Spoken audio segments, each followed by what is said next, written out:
கோதுமை மாவும் சக்கப்பழமும் வச்சு பஞ்சு போல் இந்த கேக்கை செஞ்சு கொடுங்க. டேஸ்ட் அடிப்பொலியாக இருக்கும்.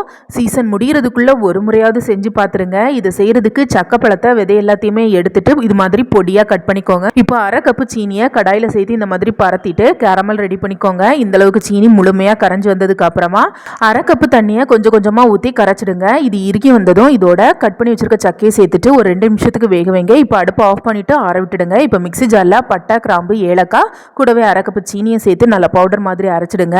இப்போ ஒரு பாத்திரத்தில் 2 முட்டை சேர்த்துக்கோங்க. முட்டைக்கு பதிலாக நீங்கள் அரை கப்பு தயிர் சேர்த்தும் செய்யலாம். முட்டையை நல்லா அடித்து கலந்துட்டு இதோட அரை கப்பு ரிஃபைண்ட் ஆயில், அரை கப்பு பால் சேர்த்துக்கோங்க. சேர்த்துட்டு இதை நல்லா கலந்துடுங்க. இப்போ அரைச்சி வச்சிருக்க மசாலா சீனி பவுடரை சேர்த்துட்டு நல்லா கலந்துடுங்க. இப்போ ஒரு அரிப்பு எடுத்து வச்சுட்டு 1.5 கப்பு கோதுமை மாவு, 1 டீஸ்பூன் பேக்கிங் பவுடர், அரை டீஸ்பூன் சோடா உப்பு, கொஞ்சமாக உப்பு சேர்த்து இதை நல்லா ஜலிச்சிடுங்க.